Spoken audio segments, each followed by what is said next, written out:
Hi, it's Chris Titley, and on today's episode of Scoreboard, the podcast, I'm joined by Josh Brown. Josh, thank you so much for being part of this series. No, thanks. Thanks for having me, Chris. Pretty excited. Yeah, no, this is your second podcast, I believe. So let's. It's been a while between innings, apparently. Is that right? Yeah, definitely. I think my first one was back in maybe 2023 when it sort of all kicked off. So, yeah, no, happy to be on awesome, board. mate. Awesome. Now we're sitting here on the 27th of March, 2025. How's your 2025 been so far? Yeah, it's been pretty good. Sort of just moved back up to Brizzy, just family stuff. So, moved back up from Melbourne. Obviously having a Vic contract, but off that now. So, yeah, pretty excited to see what lies ahead. Mate, and a big move to Melbourne. How was the first season living, getting into the new city, getting to know the transport, the grounds, the people? How did it all go? Yeah, I really enjoyed living down there. I think the only bad thing I would say about the place was the traffic is just mental. So, but other than that, like I really enjoyed it. The people were lovely. Like the Renegades, obviously Victoria, they were all so supportive and very welcoming. Made me sort of feel like I was at home. How did you go with the indicate the right hand turn? You had to go into that far left lane. Oh yeah, the hook turn. Yeah, I avoided them at all costs, so that was good. Yeah. I drove an extra 10 minutes just so I didn't have to do one. It's a bit tricky sometimes to navigate. And mate, are you a coffee man? Did you get into the coffees down there? A little bit, but not too much. Like I'm pretty easygoing. I'm pretty happy with an instant coffee. So yeah. And mate, with coming back to Brisbane, did you end up getting a little bit of Cyclone Alfred at all? Yeah, I got back, I think, the week before. So I was pretty lucky that I drove back up when I did to sort of avoid having to come through that. But we were pretty safe from where we were. We had power the whole time and everything. So. Oh, nice, excellent. Now, the love of cricket, when did that begin? And do you remember a sort of an age or a time in your life where you sort of picked up a bat or a ball and said, this is a pretty good sport? I reckon it was probably, it would have been under 13s when I sort of started with some mates from primary school at the time. Because I think I was only 11 when I was playing under 13s. And because of my age, like birthday. And that's when it all sort of began. Then mum started working at an indoor cricket centre. And then I started playing, 4 games indoor cricket a night from when I was 12 to 16.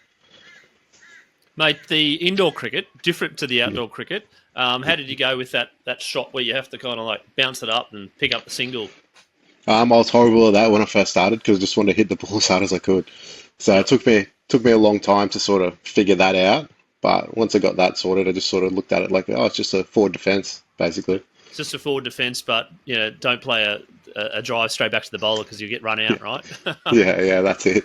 Yeah, and then the outdoor stuff, mate. You realised that you enjoyed the game. You played the game. Do you play any other sports as well? I grew up playing soccer with me and Sweppo played together for probably 6 years from when we were under 7s to under 12s, and then I played a season of rugby league, and then it's been cricket ever since. Yeah, mate, and the soccer. Who was a better player? You or Sweppo? Sweppo, kick off both feet. Yeah, midfielder. I was just a centre back that could boot the crap out of it. So yeah, multi-talented Sweppo. And mate, the love for cricket. Did you end up getting selected in some of these rep teams along the way? Did people notice you, or you just sort of just casually drift along? Not really. Like I played Taverners when I was sort of 16. I can't remember what it was back then. Maybe under 18s, but it was good fun. But that was probably the highlight of it.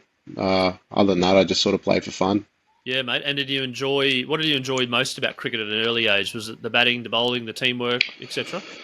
It was probably definitely the batting. I just used to love going out there and trying to hit it as far as I could. I mean, I still do now, but back then it was sort of a new thing that people weren't seeing too much of. Yeah, no, I was going to say the emergence of 2020. What season were we in? 14, was it? Yeah. And it would have been when you were probably, around about the time you became an adult that 2020 was a thing, being 18, etc. What was the memories of the early 2020 for you? Oh, I remember like Gilly, having Churchy on the back of his shirt, thinking that it was all just a bit of hit and giggle, like not expecting it to sort of blow up to where it is now, which is pretty cool. Like when you look at it, it's I just remember those good old days. Yeah, no, did you get out to the Gabba much early on and sort of idolise anyone or look at someone and say, I want to be like them? I always used to watch Gilly. Like every time he was playing, I'd be watching him. Even when he was playing in the IPL, when I was in high school, Mum would be go to bed, and I'm like, nah, I gotta stay up and watch Gilly play. And it'd be good if they batted first, and I'd go to bed after he got out. But if they fielded first, I'd still have to wait and Still have to watch. wait, yeah, wait and watch. And I remember there was a World Cup innings. I think it would have been he opened the batting in one of the one days, and he got Yeah, 100. yeah, I can't was it against Sri Lanka? I can't remember. But anyway, yeah, outstanding player and clean hitter. Now Gilly was also a keeper.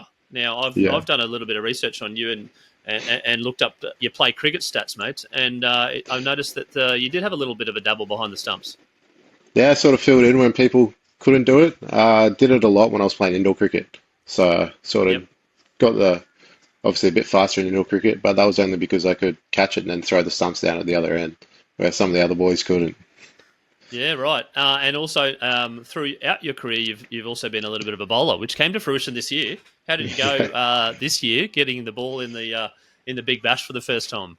Yeah, I was petrified to be honest. I was because I hadn't really been bowling much over the last 3 years. It's sort of been transitioning to an off-spin bowler. And then Chief threw me the ball, and he's like, "What do you want to do here to Woodsy?" And I'm like, "Well, yeah, I'm just going to try bowl Yorkers, straight Yorkers." And I don't know if you remember, the first ball I bowled was a It's bumper. a bouncer. Yep, I Yeah, remember. Yep. yep. I think I was I think that he got some nervous. commentary. One of the fielders went, "What's he bowling?" Yeah, that was Rooster. Yeah. So it was meant to be a Yorker, but I was that nervous, the ball just got stuck in my hand. Now, speaking of nerves, how do you go with nerves? Do you get a little bit nervous before you go to bat? I used to, but not so much anymore. I guess it depends who you're batting with as well. Like some of the people I batted with over the time sort of, I know, made it a little bit easier, but nowadays I still have some nerves, but not to the extent that I used to. And were you always an opener batter, or did you enjoy opening? Where was your sort of position?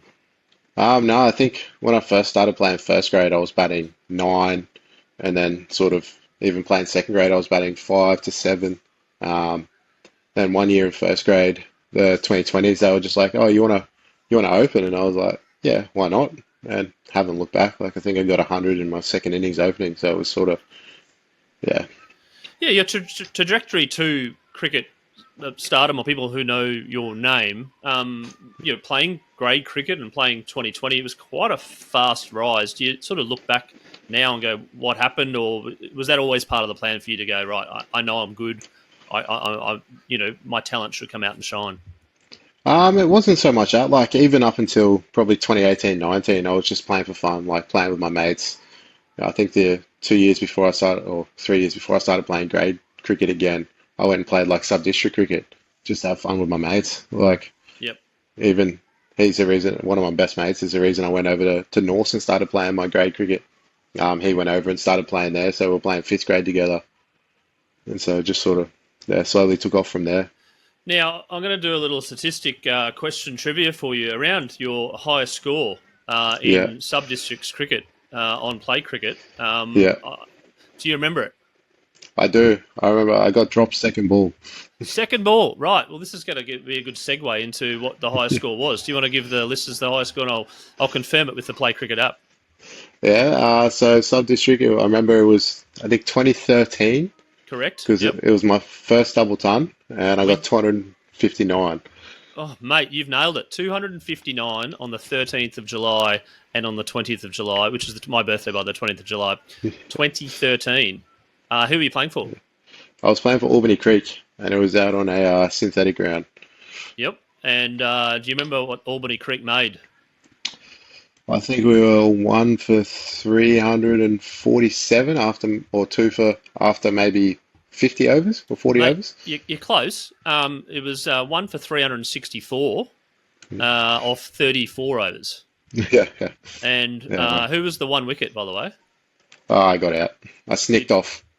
I remember I snicked off. Yeah. And the number three was one not out, right? So Yeah. they didn't get. Now, also, I do recall that, and I don't know if this is fully correct, but the Play Cricket app said that you hit 34 sixes. Yeah, yeah, that's correct. It was a pretty small field, and Right. yeah, synthetic, you can sort of trust a bounce. Yeah, yeah. And your best bowling figures ever? I think it'd be 5 for 20. Not quite. You got the fifer. It was Or five. I 5 believe for, it was 5 for 40. I think it was oh, 5 for 41. 40. I Five was thinking of 41. 4 for 20. And Yeah, you remember when that was? that would have been probably another warehouse final. I think. Well, maybe that wasn't recorded because it wasn't. It was actually in grade cricket. Oh, It right. was fifth grade Yeah. for Sandgate Redcliffe, Yeah, right.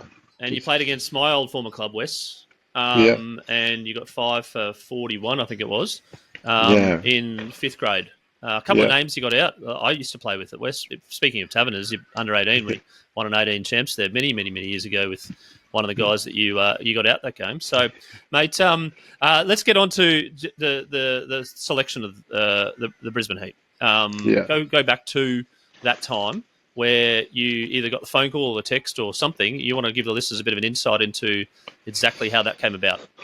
Well, so obviously the 2020 max, I had a pretty good 2020 max. I think I went 150, big 100.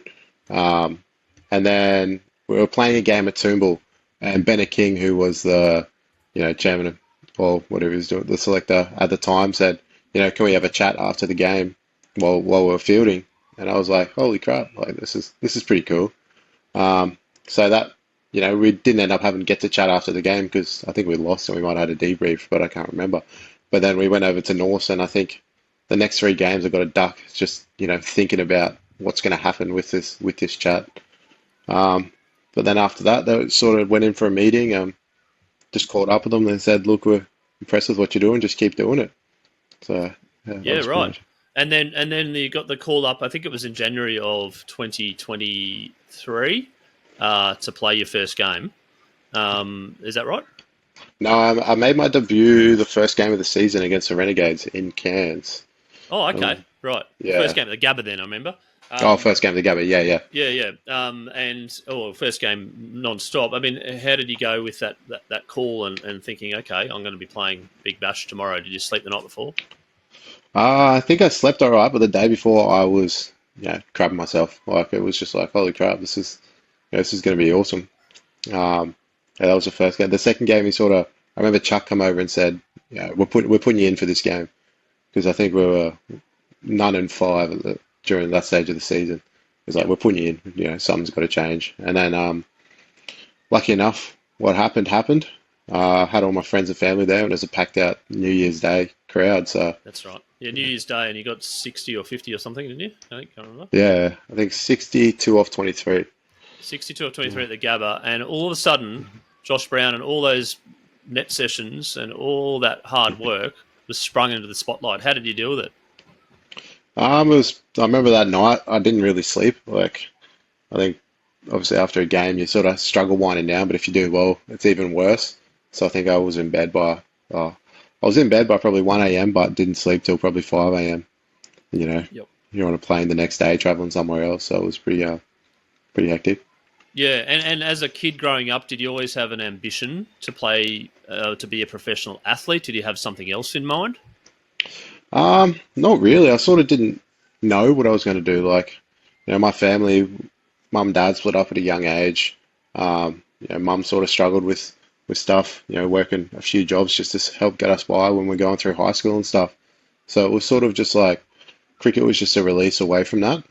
Just got to go and play, just have fun with your mates, and so no real ambitions back then. And then and then you're wearing the Cooper t-shirt, the Cooper bats, mate. How did that come about, and what's that relationship? I remember you describing yourself a few years ago as a bat maker that just plays cricket, right? How did that fascination of being involved with the game and then obviously being a critical part in terms of bat making and a bat come about?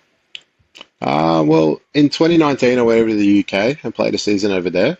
That was sort of when everything started going upwards. Then I come back, I got real sick, had glandular fever, so I didn't work. Well, I didn't get a job when I got back. And then Rod actually called our cricket club because they're sponsoring the club, and he said, look, I just need someone to come in and help, lift some stuff around, move some stuff. And I was like, oh yeah, fit enough, I can do this. And then ever since then, I haven't really looked back.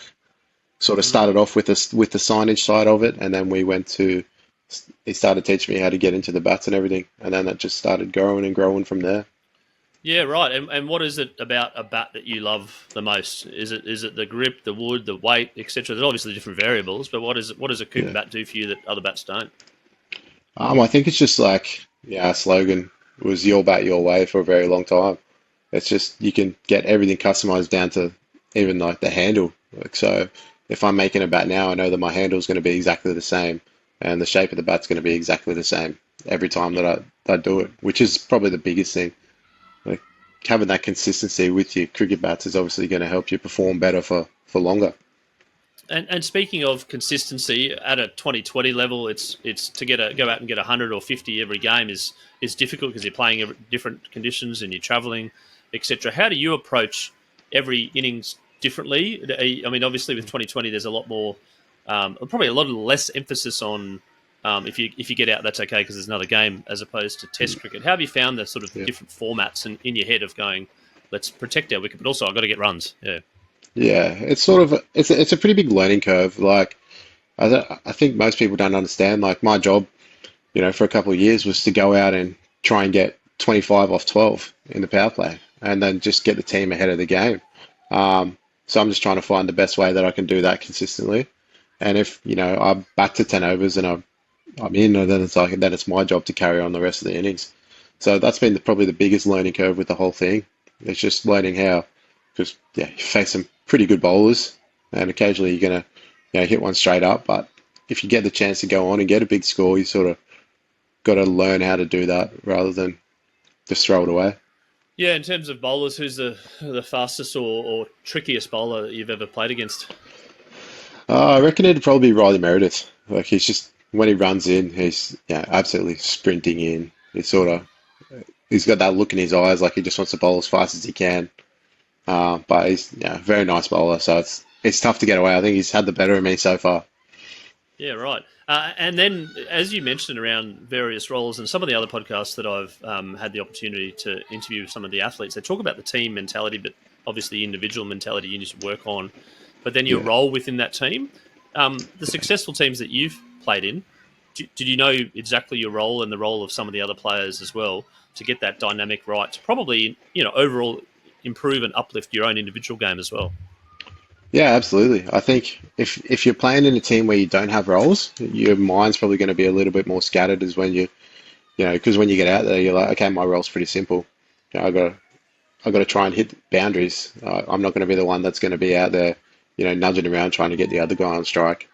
And obviously having your role and your matchups, like it's pretty freeing, especially like that's what I noticed moving when I played with the Heat, having Buff as coach, well, batting coach, he was just like, it was so clear. And then even the same with the Renegades. So it's been very good. And how do you go about picking yourself up from getting a first ball duck? Yeah. You've gone out, you've probably whacked a few in the warm up. You're feeling good. Something Yeah. happens, you get out first ball, you get run out for a diamond duck or whatever. The pure emotion of like you're out, you're gone, you're done for the game. Broadly speaking, unless you bowl sometimes, Yeah. or field. How do you go with that? How have you gone with that over time? I guess when I first started playing, I was like, holy crap, this sucks so bad. Like, I just don't want to do this. But now I guess I'm at that age where I'm like, it sucks getting out, but I mean, like, it's inevitable that you're going to get out. So it's like, if I can score as many runs for the team as I can before I get out, I'm happy with that. But if I get a first ball or something, then I'm just like, well, it wasn't meant to be today. So yeah. Yeah, and when do you reckon you sort of change that mindset? And do you think it's been a better mindset for you? I changed it a few years ago now, but yeah, definitely been a better mindset because it's just like, I think cricket's a very humbling game. Like, you can go out one game and get 80 off 30, or you can go out the next game and get a golden duck. But it's just as long as you know you're doing the right things behind the scenes that people don't see, like you're hitting enough balls, you feel good in the nets, you still trust your process. Yeah, in regards to growing up in different formats, now that the ideal cricketer is potentially someone that's either plays 2020 for a living or is multi-diverse and plays 2020 and one days and shield cricket and test cricket, etc. When have the move must be a little bit difficult for you, obviously growing up in a generation where there was no 2020 when you were 12 or 13, broadly speaking, I Yeah. mean, apart from being in the UK. How have you managed that in yourself? I guess with the way that I bat, it's always been, I've always been aggressive. So sometimes it's just learning how to tone it back in, red ball cricket, even 50 over cricket. I sort of haven't mastered that at all. It's sort of like you look at it, it's like it's a 10 over power play. You got two new balls.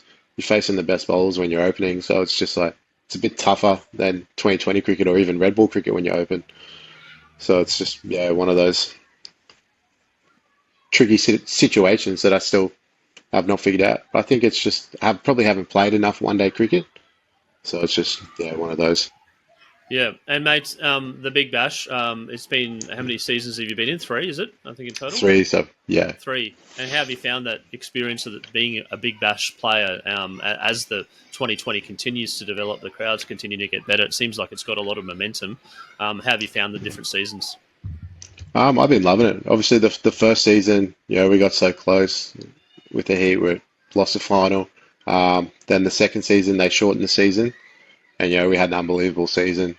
And then even this season, just going with the Renegades, like it's probably been my favourite so far. Just great bunch of blokes. There's so many games this season that were like sort of on the edge, which I think the crowds really enjoyed as well. So it's just, if the 2 of those games that we lose, we win, all of a sudden we're playing finals, and yeah.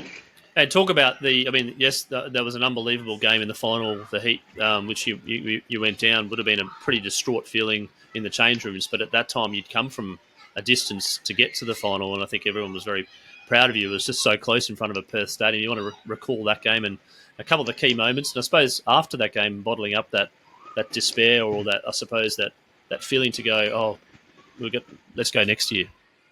Yeah. I think when we rocked up to the ground, the coaches, they put the newspaper articles up on the team whiteboard, which was just like Scorchers versus a bunch of nobodies, and so they gave us that little bit extra kick.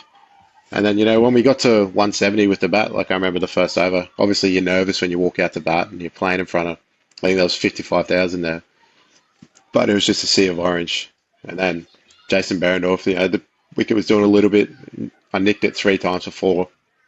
It's like on another day I could nick one of them and it gets caught first ball, and you're just like, yeah, right, maybe it is, it's our time. And then we put up a good total. Then we bowled pretty well in parts, but then I think from the 17th over was probably what cost us the most. I think it went for maybe 28 or 26 or something like that. Cooper come out and just absolutely whacked him. And then I remember Spencer was bowling the 19th, and I dropped one off him, off Cooper. But I mean, Cooper only faced one more ball after that. But a lot of people that don't know cricket sort of say, "Oh, you dropped the final," but I'm like, mate, that ball went so high, and it's probably still the coolest drop catch that I've ever had, because I never want to hear it again in my life. But when you hear 55,000 people roar because you've dropped a ball, it's pretty wild. Yeah, no, for sure. Again, like a drop catch or anything, you got to realise that that's not the end. It may be towards the pinnacle of the end, but that's not the reason why anyone loses a game. And then to have the Heat, in that change rooms, despair, you give it your everything. You just didn't get there because Cooper Connolly played an unbelievable innings. To come back the following year in the campaign, and then to go on to what you guys did. Was there a bit of motivation of that feeling? I mean, the Lions talked about it, losing the final last year. I mean, how did you go as a dynamic of a team the following year? Yeah, I think because we had a very similar team, internationals were the same. Everyone was sort of very good with each other. Like, when I say very good, everyone enjoyed each other's company, which made it probably the best environment for the outcome. Like, everyone was mates on and off the field, and then it was just such a good bond. But then also the WBBL, like, because they lost their final as well, the same, like the following season. So it was sort of like, we want to show that everyone we can do it. Like, we just don't want to roll over and then, go from winning or finishing second to then, not even making the finals. So we're pretty clear on what we wanted to do at the start of the season. And then when we started winning the games, it was a lot easier. And then, mate, you got shifted to the Gold Coast for the game before the final or semi-final, whatever it's called. I can't remember what the Big Bash call it these days. But it was and you went out to bat and you had the innings, apart from the 250 odd in winter cricket, mate, you had the innings of your life where everyone's like, wow. Talk me through that particular innings for you, and also the team winning that game to go, right, we're going to the final. Yeah, I think it was obviously a pretty special game, but just want to touch on the game before where I went out. We played the the challenger. So whoever won that got to go straight to the final. That was We played the against Sixers, wasn't it? yeah, and I went out and I think I got 15 off 22, and I was getting absolutely hosed by everybody.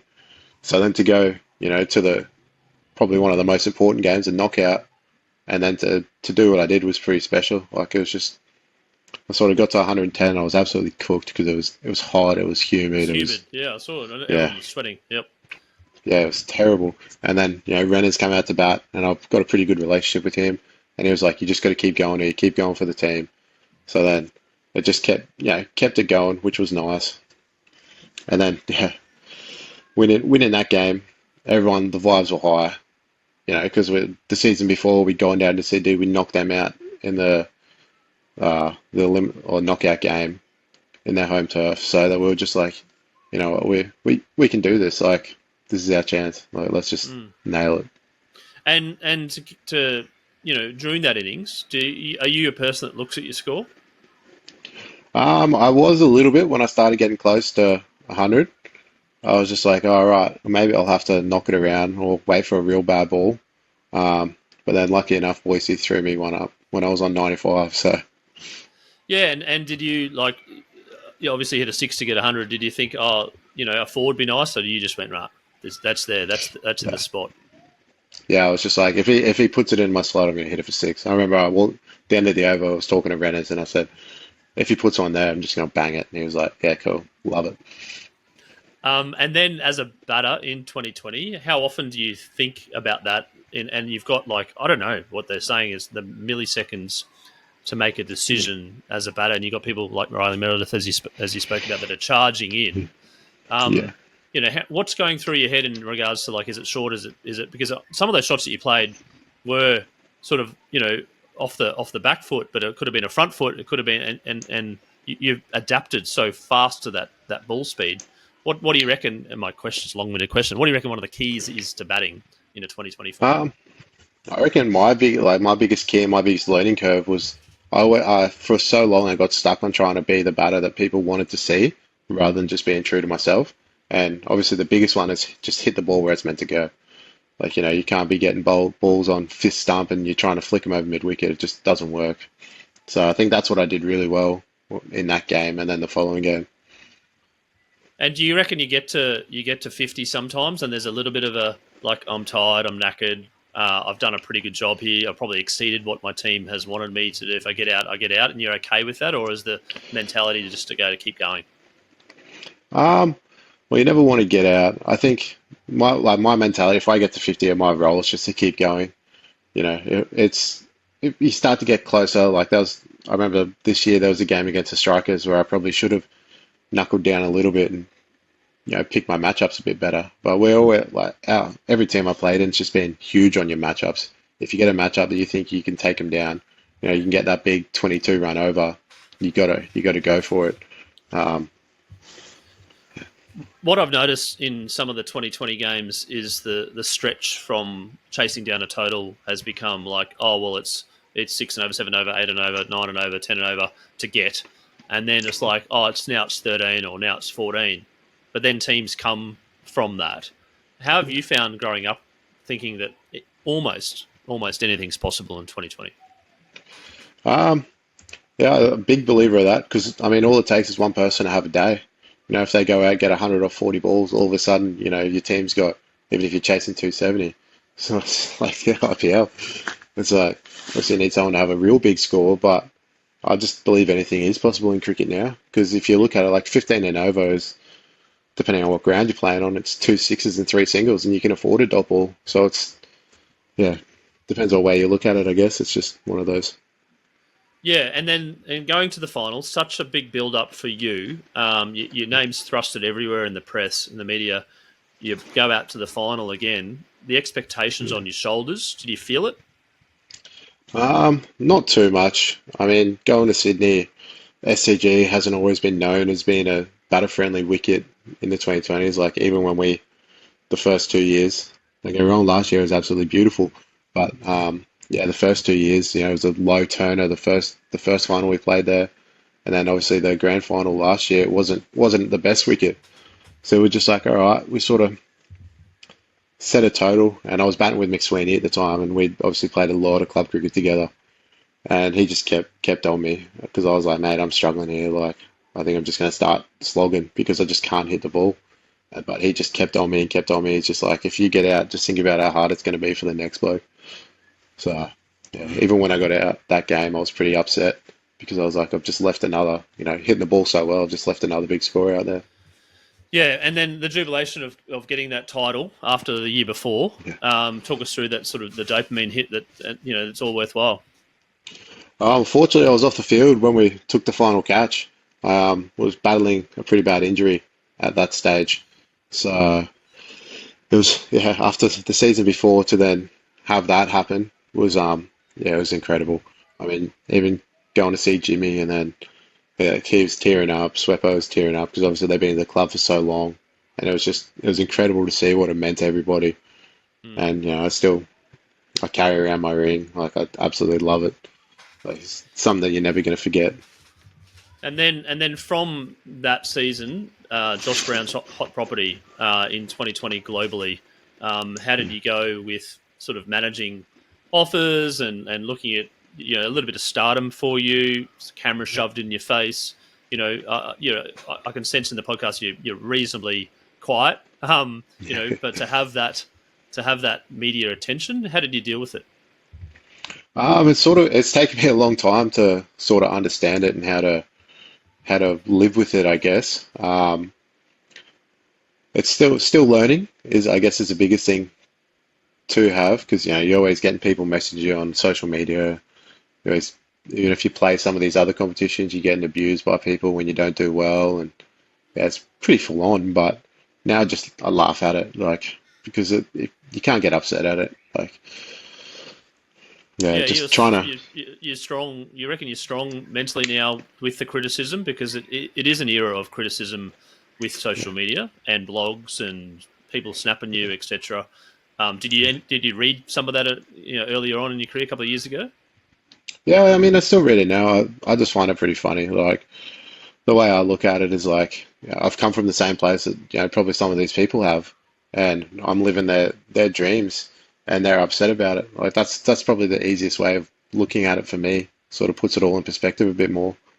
But then, like, I'm the first bloke that will stop and have a chat with anybody. Like, going on the Bulls Masters tours, been to Chinchilla and Bundy, and absolutely love going on them because I get to go out to the communities and get to meet all the locals. And we always have a good time, which is the best thing. Yeah, mate, and engagement with the community and stopping to have a selfie and signing autographs to the kid. Probably all those things, apart from the selfie thing, but all those things when you were growing up is sort of, seeing these players like Adam Gilchrist. Imagine the fandom that you would have got as a kid. I don't know if you ever met him or not as a kid. Probably met him now. But how did you go with that sort of stardom, people stopping you and say, hey, Josh, well done, mate? Or, Josh, could I get a selfie? Yeah, I think I don't want to big myself up at all, but if you speak to Rod or my manager or anyone like that, they'll probably say I'm one of the quieter, nicer blokes that you'll meet. So if it doesn't matter where I am, if anyone wants to come and have a chat, I'll go and have a chat with them. Like I'm pretty involved in some of my hobbies outside of cricket. That it's good because no one knows who I am, no one cares, and which is probably a nice release as well. But yeah, no, I do enjoy it. Touch on that in regards to cricket being such a big part of your life, and Scoreboard, the podcast, is all about talking to athletes about their scoreboard of life, whether it is trophies or whether it is something else or whatnot. I'm interested to know what you do outside of cricket because you're still involved with the bat maker, but also how you switch off as well. Yeah, like I'm pretty lucky. If I'm not at the shop making bats, I'll be probably out on the golf course, or I got one of my best mates from high school. We collect little toy cars together. Just it's something that we started doing in primary school and high school, and we still talk about it now. So that's a nice little switch off as well because he doesn't care about cricket. Oh, he cares about cricket, but he doesn't care about cricket. He's not going to talk about it. And then fishing. Absolutely love my fishing. So yeah, right. And you get into all the fishing tech. Do you like all the different drones and all that sort of stuff? No, can't afford those ones. That'd be nice, though. Yeah, and mate, what is it about fishing? You think it just snaps you away from? Excuse the pun. Snaps gets you away from cricket. Yeah. Yeah, I think when I just got a little tinny, I take it out on the water. You're not on your phone. It's just you and the water. Sometimes my partner will come with me, and you just get to chill. Like it's just you're away from everything. It's just a distraction. And mate, I'm going to talk about little hobby cars for a second. Yeah. What's your favourite car, and where do you collect them? Is it on eBay? Is there a website? Is there a little collectors club that you're chairman of that people don't know about? There's a collectors club. Like there's a pretty big community for it in Brisbane, like just for whole wheels cars. Obviously now I'm collecting the higher end stuff. I love my Datsun 510s and GTRs and all that sort of stuff. So it's all, but they're getting pretty expensive now. What do they go for? What is sort of like a really top end hobby car go for? One of the ones I've recently acquired, only 3,000 were made in the world. So it cost me, I got it for a bargain for about 1,100 bucks. So that was, yeah. Right, that's a fair few packets of Matchbox cars when I was growing up. Yeah, yeah. So it's Because all they've about the released, scarcity, yeah. yeah, yeah. But now that Mattel, they've started not numbering their cars, so it's sort of becoming a bit easier to get some good cars. But obviously the older ones that I love are the expensive ones, which is a problem. What do you reckon you and your mates' collection's worth? Um, my mate is a massive Porsche collector, so Porsches are pretty, most of the ones he's got probably average 500 bucks a car. Um, his be worth just his cabinets alone probably 30 or 40. And Right. then I've just got a little cabinet downstairs full of 15 to 20 of my favorite Datsuns and other castings, other than all the boxes I've got, which I couldn't put a value on it. I know that my cabinet's probably worth about 10 or 15. Yep. And then when there's in the event of emergency, you go straight for your cars. You reckon? No, well, I got a cricket bat collection as well, so Okay. I'm a bit of a nuff with that. They're not And is worth that as much through as the the cars. eras, through the ages, or a modern day kind of Yeah, yeah. collection? No, I got some through the years. I got picked up a Bill Lawry bat the other day. Managed to get 1987 World Cup signed bats, and I love my Pumas. So I got most of the Pumas that Gilly used to use, and And yeah, mate, speaking of Gilly, it's interesting you mentioned him a few times. When was the first time you met him, and were you a bit starstruck? yeah, it was my first season. I remember I met him in the tunnel as we were about to go up to do an interview, and I was just like, "Holy crap, this is unreal!" Because he was obviously my favorite player growing up. And it was unbelievable. I was too nervous to ask him to sign a bat for me that I actually bought in Melbourne on that day, So just you're a to get bit him to sort of sign. like going, oh, what? No, no. Look, I'm just going to be tough and act cool, right? Yeah, yeah. But I was like, holy crap, I'm almost wetting myself. I get to stand here and chat with Gilly, which is unbelievable. And he's signed a few bats now for you. No, only the one, or the one that I'll cherish, yeah, forever. It was I think he used one similar. I gave it to him. He's like, I never used one like this. I'm like, oh no. So I was you're like, like, oh, I could have. I've been duped on the collector's front, yeah. Yeah, I was like, it's got your name on it. Use this one. But no, he was like, it's close. The old Ansett series, one of the ones Oh that yes, that was probably in late '90s, early 2000s. Oh, actually, yeah, when did Ansett? I was saying, when did Ansett go bust? It all sort of happened around the same time as the big global scandal in the US as well. yeah, Um, Ansett, I remember that, and I remember do you remember growing up watching the Australia versus Australia A series? yeah, yeah. It was It was just two like, quality good teams there. Um, yeah, yeah. Now, so breaking the cricket cycle, apart from being a cricket bat collector and a hobby yeah. car collector, do you read a book? Do you switch off? Do you listen to podcasts? Do you watch some Netflix? Like what's something? What does Josh Brown do in the off season? I suppose if there is an off season, to actually Yeah. sit on a Thursday night and go right. What's Josh Brown doing? Some of the times it's just going to the range with my mates, or cooking a nice dinner and have a nice dinner with my partner and a brother. And we like op shopping. We like to just go out. She loves her James Patterson books, so I'm always hunting for the James Patterson books. Yep. Um, got a pretty good collection of them now, but I'm starting to get into the Lee Child, the Reacher series books. Right. But I haven't read a book in about 12 years, I reckon. Yeah. No, I'm similar to be honest. So my wife got me one recently, and I sort of haven't started that. I just get a little bit bored, I suppose. Not bored, but more like self attention span. Yeah. Yeah, Yeah, And how's your attention span being a 2020 cricketer opener, short and fast, bang, bang, bang? So can you watch a 3 hour movie? yeah, absolutely. Yeah. Uh, I, I reckon I could sit. I mean, there's been days when I was living in Melbourne when it's raining. You go train, and then I think I watched. What was it? I'm trying to remember the series. I watched a series in about 3 days. It was Yep. four I'm season series. Yeah, I'm liking the ones that only go for about 6 or 7 episodes now. Yeah, That are on Netflix now. Josh, in each episode, I ask someone about their scoreboard moment, and their scoreboard moment is a moment that they remember during their life, which it potentially changed the direction of their life. Something was very vivid. Something was potentially a driver, or it could have been yeah. something. I think Jason Kadee previously said it was the birth of his first child, which of course is a heartfelt moment. I'm wondering what Josh Brown's scoreboard moment is. My scoreboard moment would probably, oh, geez, probably have to be going back to 2017, where I sort of one of my best mates, we looked at each other and we said, let's just go to the gym, 5 days a week, um, get really fit, and then from doing that was sort of my whole cricket started taking off from there.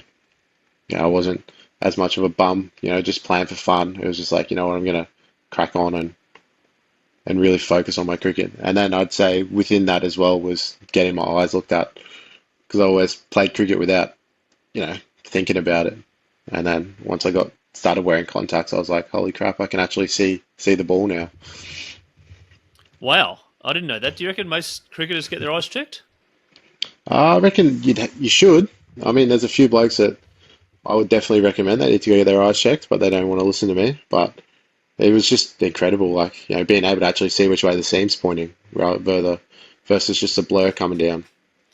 And in terms of your reflexes and your ability to pick up a ball and its length and to hit it cleanly for six, you reckon that's come through just hitting thousands and thousands of balls, or was it like a bit like, oh, I actually turned the bowling machine up when I was 12 and facing 100 k's an hour then and going, oh, I'm used to this now. Um, I've never been one that sort of hit a lot. I'm sort of getting back into full on hitting now, where I'll bat for an hour at a time. But it's like I'm always working on something different over that.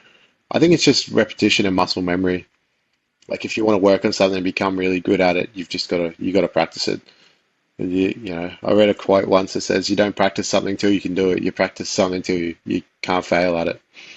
So it's just, yeah.